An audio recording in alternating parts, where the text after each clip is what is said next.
So today I want to talk about the concept of boring, right? And for me, what I've learned as after going through a lot of excitement of buying, two apartment complexes, a mobile home park, starting an Amazon dropshipping business, starting my own independent pharmacy, building my personal brand, all while working full time with a 3 hour commute every day. And what I've learned is honestly, the thing that's the most boring that you neglect is often the one that makes you the most money. So let me give you an example. Like my mobile home park was the shiny object, right? Putting a lot of time, put a lot of money, put a lot of effort. That's the one that lost me $60,000. Versus my two apartment complexes, the more boring ones, those ones killed it, right? My 20 unit interest rates went up, which lowered my value a little bit, but I put out half my money during my cash out refinance, and I'm grossing $10,000 a month and probably netting $2,000 a month on that property. My 26 unit, which I bought it with $250,000 in instant equity day one. I renovated it. I now gross $18,000 a month and probably net $8,000 a month net. So collectively between those two, I am positive cash flow about $10,000 a month. My boring apartments are killing it, right? I've made probably over $1 million equity from both of those assets combined. And versus my mobile home park, more fun, more shiny, more exciting, I lost $60,000 on that, and it was the most stressful thing, right? If I didn't have my mobile home park, I probably wouldn't be stressed. My Amazon store stressed me out, exciting, lost me money. My independent pharmacy business, exciting, right? Took a lot of time, lost me money. So you're noticing a theme here. My apartments were the most boring. My single family homes that I bought were the most boring, and they all made me the most money, right? Like my single family homes and my two apartments, they helped me build a $4 million net worth just through real estate, right? And let's talk about like my stock portfolio now. Like I bought like GoPro stocks. I bought like random, like I was trying to day trade, and guess what? I lost money, right? I was trying to day trade or like do short term, like back in 2013, and I lost like $5,000. And after that, I was like, you know what? I don't like this. I'm doing all this research. Despite all this research, I'm still losing money. But the Apple stocks that I bought, like in 2013, they're killing it, right? Like I bought in 2013, like $10,000. Like they're worth so much now. And I didn't do anything, right? I just bought a bunch of Apple stocks one time, and my index funds. I would buy index funds every month, every single month, right? Same amount. I don't even look at the amount. It just automated, and I would buy the total index, a total stock market for the U.S. index fund. I'd buy the total bond market, the total international market. I would just buy that every single month, automated, and didn't look at it. And I look at it like a couple years later, I'm like, oh my god, it doubled in value because the market was surging like crazy. So like if you kind of look at all my investments over the past 10 years, the ones that are the most boring, my index funds, my Apple stocks, my single family homes, my apartments, they killed it. And the ones that were more exciting, day trading stocks, my mobile home park, my businesses that failed, all that lost me money, right? So knowing that, I'm like, boring works, right? Like buying apartment complexes for me now is boring, but it works. I have a proven system. I want to buy another apartment complex in Oklahoma City, in Oklahoma. I know I can do it. It's boring. If I want to, buy more Apple stocks, it's easy. I just can automate $500 every month to Apple stocks. I can automate $500 a month to my index funds, right? If you look at Warren Buffett in Berkshire Hathaway, guess what? Half of his portfolio is invested in. It's in Apple stocks. I'm like, I'm not smarter than Warren Buffett, who's been investing for 90 years, right? I've only been investing for like 10 years.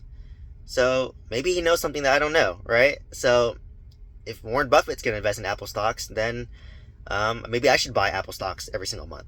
Had I done it every single month since 2013, it'd be worth way more now, right? Like I've killed it. Like half of my gains from my stock portfolio is from Apple stocks. So, knowing that, it's just kind of like, all right, if you know boring works, but you still have that itch of wanting to have fun, wanting to have excitement, then just invest 5% of your investable income into something exciting, right? So, for example, if I have like $10,000 that I want to invest, put 95% of that money into stuff that's boring, into stuff that works, right? And then take that 5% and throw it into something exciting, right? Something that maybe you're excited about, but make sure it doesn't take too much of your time either, right? So like, if you want to day trade stocks at 5%. If you want to day trade crypto, use 5%. If you want to maybe try a different type of angel investing, or maybe you want to invest as a limited partner in a syndication, you can use that 5% and invest that, right, in something that's like newer, that's potentially more risky. But just make sure it doesn't take much of your time, because if it takes up your time, it takes away from the stuff that's boring that works, right? So that 5% that you invest in fun stuff, make sure that it's in stuff that doesn't take too much of your time, right? So that's the key message. Take that 5%, do it in something that doesn't take too much of your time, or you can do it in other aspects of your life, right? Like for me, I got bored, so I started creating content. Like literally, that's why I was bored, I was stressed, I created content, because it's stress relieving and it's doing something new for me, right? So there's ways that you can channel your curiosity, your newness. It doesn't have to be in like your investing life. Your investing life should be boring and plain, right? Boring works. So, moral of the story, whatever is the most boring is often what you're doing the best in, and that's what you need to continue doing, right? And keep on reminding yourself, it's boring, but it works, right? Like, take it from me. 10 years of investing, and whatever's boring built me my net worth today, right? All the stuff that lost me money, like, it was exciting, but it lost me money. So, boring does work. And another piece I want to talk about is boredom. So, obviously in the past 3 years, I bought a lot of real estate, did a lot of businesses. There's never a single day where I was bored, right? I was actually too excited and too stressed, if I'm being honest, right? There's too much going on, too much excitement, and I was too stressed, for lack of a better word, right? So, how do you change that? How do you mitigate that? Is sometimes it's okay to just sit there and be bored, because when you're bored, that's when you have the best ideas. That's when you self-reflect. That's when you come up with new ideas, right? Like when I was bored, because I literally finished renovating my 26-unit apartment complex, my 20-unit apartment complex. I think 45 out of 46 units are all rented out right now. In my whole entire real estate portfolio, at 51 units, 50 out of 51 units are now rented out. They're renovated. It's boring. I'm getting cash flow every month. I'm bored out of my mind. I'm just trying to save up money now that I want to, like, build my emergency reserve. I need to save money to buy a single family home. I need to save up money to pay off my line of credit. Like, all this stuff is boring to me, right? But in this boredom time, that's when I got the most realizations of, oh, you know what, this is what I want to do next. That's how I got the realization, like, I'm like literally charging my car right now. My Tesla supercharger. It takes me 25 minutes a day to charge. And I was bored, and I was like, you know what, I'm not going to waste this time. I'm just going to turn on my phone, record myself talking about a random topic, and then post it on YouTube. And, these are the ones that are doing the best now, right? And it's just like, oh, it just came out of boredom and out of creativity, right? So it's okay to build in strategic boredom so that you can just sit there, be bored, don't be stimulated, and that's when your brain, new ideas start coming to you, right? Like, that's when I started learning, you know what? I should create a direct mail mentorship program, because people ask me about direct mail a lot of times. Maybe I should create a student loan mentorship program called Tackling Student Debt. Yeah, that's coming out soon, right? So reach out to me if you want to pre-order.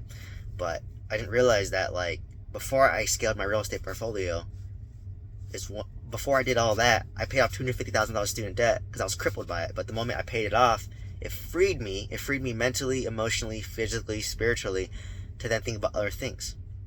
Now that my mobile park is sold, it's freeing me to think of other things, right? Because I don't have that mental burden anymore. So that's why I said being bored is actually a good thing, right? Like, be bored. That's when you pause. That's when you self-reflect. That's when you think. That's when you gain clarity. That's when new ideas come. So just bask in that boredom. Don't, like, distract yourself with, like, social media. Just bask in that boredom.